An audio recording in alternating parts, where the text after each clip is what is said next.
ദിവസം American വിപണികളെല്ലാം close ചെയ്തത് മിക്സഡായിട്ടാണ്. Fed member വരുന്ന മാസങ്ങളിൽ അമേരിക്കയിൽ റേറ്റ് കട്ട് ഉണ്ടാകുമെന്നുള്ളൊരു കമന്റ് പറഞ്ഞിരുന്നു. അതേ തുടർന്ന് പോസിറ്റീവായിട്ടാണ് രണ്ട് ഇൻഡെക്സും ക്ലോസ് ചെയ്തത്. എന്നാൽ ഡൗ ജോൺസ് മാത്രം ഒരല്പം മൈനസ് ആയിട്ടാണ് ക്ലോസ് ചെയ്തത്. ഇപ്പോൾ ഏഷ്യൻ മാർക്കറ്റ് മിക്സഡായിട്ട് ആണ് ഇപ്പോൾ ട്രേഡിംഗ് നടക്കുന്നത്. നിക്കി നന്നായിട്ട് കയറിയിട്ടുണ്ട്. അതുപോലെ തന്നെ GNX നിഫ്റ്റി ഫ്ലാറ്റ് ആയിട്ടാണ് ഇപ്പം ട്രേഡിംഗ് നടക്കുന്നത്. ഇന്ന് നിഫ്റ്റി ഏകദേശം 24,260 24,300 ലെവൽ ഓപ്പൺ ചെയ്യുമെന്ന് കരുതുന്നു. 24,350 24,430 24,500 ലെവലിലാണ് റെസിസ്റ്റൻസ്. സപ്പോർട്ടുള്ളത് 24,200 24,120 24,030 ലെവലാണ്. ബാങ്ക് നിഫ്റ്റി 52,300 52,600 ലെവൽ റെസിസ്റ്റൻസും സപ്പോർട്ട് 52,000 51,800 ലെവൽ സപ്പോർട്ടായിട്ട് നിൽക്കുന്നു.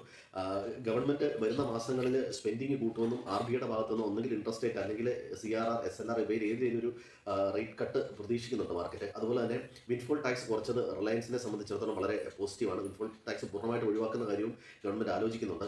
ഇത്രയും കാര്യങ്ങൾ പോസിറ്റീവ് ആണെങ്കിലും FIയും പ്രോപ്പറേറ്ററി ട്രേഡേഴ്സും ഷോർട്ട് പൊസിഷൻ കൂട്ടുന്നത് മാർക്കറ്റിനെ സംബന്ധിച്ച് ഒരു നെഗറ്റീവാണ്. അപ്പോൾ അത് വളരെ കോഷ്യസ് ആയിട്ട് മാത്രം മാർക്കറ്റിൽ പൊസിഷൻ എടുക്കുക, പ്രത്യേകിച്ച് ഓപ്ഷൻ ട്രേഡ് ചെയ്യുന്നവർ.